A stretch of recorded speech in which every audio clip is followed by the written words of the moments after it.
अस्सलाम वालेकुम। आज मैं आप लोगों को रिपोर्ट बनाना सिखाऊंगी। रिपोर्ट मतलब किसी को अगर प्रोडक्ट देनी हो तो कैसे दी जाती है, क्लाइंट को ख़ास तौर पर। आप ना कीवर्ड को हाइड करते हैं और उनको रिपोर्ट किस तरह देते हैं। जब आप एक प्रोडक्ट फाइनलाइज कर लेते हो तो क्लाइंट को किस तरह रिपोर्ट देते हो। आज मैं ये तरीका आप लोगों को बताऊंगी कि रिपोर्ट कैसे बनाई जाती है एमएस ऑफिस में, एमएस वर्ड में, प्रेजेंटेशन में। वो आपकी मर्ज़ी है जिसमें आपको ईजी लगे। ठीक हो गया। अभी हम स्टार्ट करते हैं कि रिपोर्ट कैसे बनाई जाती है। अमेज़ॉन के काम में बहुत ही सब्र से काम लेना पड़ता है। गिव अप नहीं करना। फेसबुक पर ग्रुप्स ज्वाइन करो, फ्री काम करके दो। एटलीस्ट आपको एक्सपीरियंस तो होगा।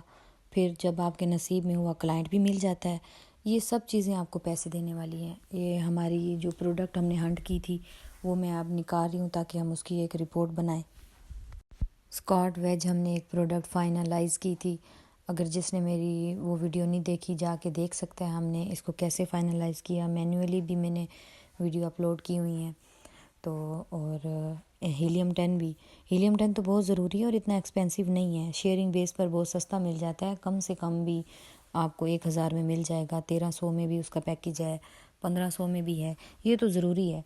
एक प्रोडक्ट आपको $200-250 दे जाती है तो 1000 रुपया महीना भरना कोई बड़ी बात नहीं है। यहाँ से तो हम रिव्यू रेटिंग देख सकते हैं ना, लेकिन इसके ऊपर एक्सरे रन करना बहुत ज़रूरी है ताकि हम इसकी प्रॉपर रिपोर्ट बना सकें। पहले तो आपको पता है मेन कीवर्ड के ऊपर एंटर करना है ताकि वो वही प्रोडक्ट्स आ जाएं उसके ऊपर। फिर एक्सरे रन करते हैं। एक्सरे रन हमेशा मेन कीवर्ड पर होता है।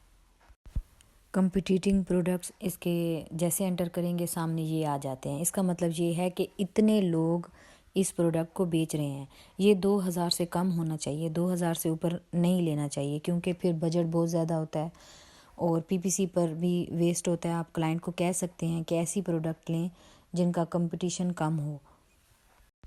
मेन कीवर्ड को चेक करने के लिए ना बस ये जो जिनके ऊपर पीपीसी चलाई जाती है, स्पॉन्सर होते हैं, इनको छोड़ के बाकी सारा नीचे देखना चाहिए कि ये स्कॉट वेज वही है प्रोडक्ट जो कि मैंने कीवर्ड सर्च किया है। बस जब आपको नीचे तक देखो कि सारी सेम आ रही हैं तो वो उसका मेन कीवर्ड होता है।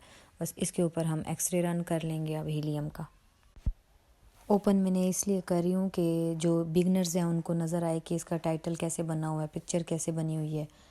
तो साथ साथ मैं बिगनर्स को टाइटल के बारे में बताऊंगी कि कितना कीवर्ड का सर्च वॉल्यूम हो। बिगनर्स को नहीं पता होता कि टाइटल में कितने कीवर्ड जाने चाहिए। ये क्राइटेरिया है।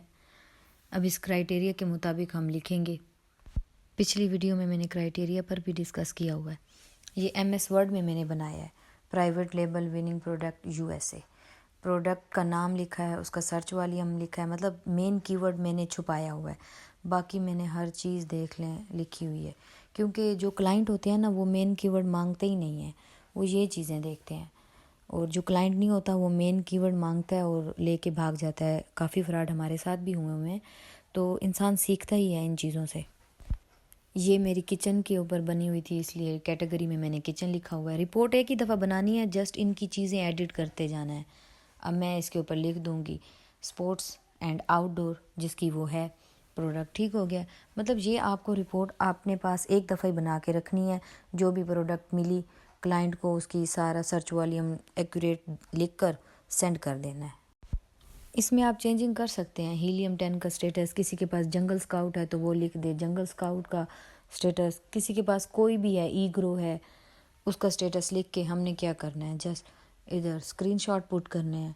मतलब रिपोर्ट को आप अपने माइंड से बना सकते हैं। ये जस्ट एक आइडिया है। अब ये नहीं कि बिल्कुल ऐसे कि ऐसे आप छाप दो। आप कलरिंग चेंज कर सकते हो, आप वर्ड को किसी और तरह चेंज कर सकते हो, प्रेजेंटेशन में बना सकते हो। लेकिन ये है मेन कीवर्ड इसी तरह छुपा के क्लाइंट को देना पड़ता है। हंटिंग के बाद जो सबसे ज़्यादा टाइम लगता है रिपोर्टिंग में, सोर्सिंग के लिए रिपोर्ट बनाना, क्लाइंट को ये देना, ये चीज़ें उन्हें फ्री प्रोवाइड करनी पड़ती हैं। इन चीज़ों के पैसे नहीं होते। इसी तरह ग्रुप ज्वाइन करें। और मैंने पहले कहा था कि हार नहीं मानी। आप लोगों ने हार नहीं माननी। मेरे साथ भी ऐसा हुआ है। बीच में मैं एक आध महीना छोड़ देती थी कि भाई कोई क्लाइंट नहीं मिल रहा, काम नहीं हो रहा, मैं नहीं करती। लेकिन मतलब गिव अप नहीं करना। आप इसको कंसिस्टेंस रहना है आपने अपने वर्क के साथ। ये जो देर हो रही होती है ना, ये भी हमारे लिए अच्छी होती है। हमें इतना एक्सपीरियंस हो जाता है कि हम पूरा अकाउंट भी होल्ड कर सकते हैं। अभी तो आप किसी एक चीज़ को पकड़ें, उसके ऊपर स्पेशलिस्ट हो जाएं और उसी में ही आपको पैसे मिल जाने हैं।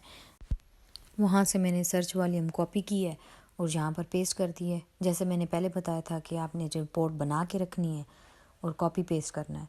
इसके बाद मैं आपको पिक्चर बनाने का तरीका बताती हूँ कि स्क्रीनशॉट लेना है, किस तरह लेना है। बिगनर्स के लिए ये बहुत अहम है। जिन्हें आता है उनके लिए तो ये मे बी वीडियो बोर हो, मगर हो सकता है इसमें से कोई ऐसा पॉइंट उनको मिल जाए जो उन्हें पहले ना पता हो। अब आप लोगों ने भी प्रैक्टिस करनी है। कोई भी प्रोडक्ट ले लेनी है, उसके लिए रिपोर्ट बनानी है कि आपको पता लगे कि आप रिपोर्ट का कितना टाइम ले सकते हो। मतलब 1 घंटे में बना लेते हो, 2 घंटे में बनाते हो। इसकी प्रैक्टिस आपको होनी चाहिए आपके पास। कभी ऐसा होता है कि क्लाइंट 2-3 इकट्ठे आ जाते हैं, तो अब हर क्लाइंट को एक ही जैसी प्रोडक्ट नहीं देनी होती। एक क्लाइंट को एक प्रोडक्ट देते हैं क्योंकि ये रूल्स के ख़िलाफ़ है। तो इसके बारे में भी मैं आपको बताऊंगी कि क्लाइंट को किस तरह सेटिस्फाई करते हैं। उसको एक ऐसा बजट प्लान भेजते हैं कि भाई ये हम करते हैं, इस तरह हमारे रूल्स रेगुलेशन है, वो मुतमईन होता है। ये मैंने स्नैपिंग टूल जो विंडो के अंदर ही होता है ना, उससे स्क्रीनशॉट लिया है और सेव कर लिया है। बस इसको MS में जाकर अपलोड कर लूँगी। वो भी मैं बिगनर्स को दिखा दूँगी कि भाई मैं कैसे अपलोड करती हूँ। क्योंकि मैं ये छोटी छोटी चीज़ें इसलिए बता रही हूँ क्योंकि मुझे ख़ुद भी नहीं आती थी और मैं चाहती थी कि कोई इस तरह 1 बाय 1 स्टेप बाय स्टेप सिखाए। मेरे लिए बड़ा मुश्किल हुआ है। बस मैं चाहती हूँ कि किसी और के लिए मुश्किल ना हो, ख़ास तौर पर जो हाउस वूमेन होती हैं, जो घर से बाहर नहीं जाती, लाइव सेशन नहीं ले सकती और उनके लिए बिल्कुल न्यू होता है, तो उनके लिए आसानी हो। इसलिए मैंने ये वीडियो बहुत स्लो बनाई है ताकि वो देख सकें। बस ये मैंने जो स्क्रीनशॉट है यहाँ पर अपलोड कर दिए। और अपलोड करने के बाद एक और चीज़ है प्रॉफिट मार्जिन कैलकुलेट करना। वो मैं इंशाल्लाह नेक्स्ट वीडियो में सिखाऊंगी। ये एस्टिमेटेड होता है। क्लाइंट को कहते हैं कि ये एस्टिमेटेड है, कि बिल्कुल इसी के ऊपर एक्यूरेट नहीं हो सकता। टाइम लगेगा लेकिन मार्जिन मिलेगा प्रॉफिट। और कम से कम भी 35% मार्जिन हो उस प्रोडक्ट में जाना चाहिए। क्लाइंट को भी कहना चाहिए, अगर क्लाइंट कोई अपना क्राइटेरिया देता है तो उसको कन्वेंस करना चाहिए कि इसमें प्रॉफिट मार्जिन कम है। मैं आप लोगों को FBA कैलकुलेटर का सारा तरीका बताऊंगी, फिर उसके स्क्रीनशॉट भी लेके रिपोर्ट में ऐड कर लेते हैं। अभी फ़िलहाल इतना है। मैंने गूगल में FBA कैलकुलेटर सर्च किया है, आप इसे सर्च कर सकते हैं और जो सबसे पहला पेज है उसे ओपन करें। नीचे वाला एज अ गेस्ट कंटिन्यू, उसे आपने ओपन करना है। ठीक हो गया। और इसके बाद यहाँ पर SN पुट करते हैं प्रोडक्ट का। और इंशाल्लाह नेक्स्ट वीडियो में इसका तरीका बताऊंगी। मिलते हैं नेक्स्ट वीडियो में। दुआओं में याद रखना और वीडियो को लाजमी लाइक करना है और सब्सक्राइब करना है।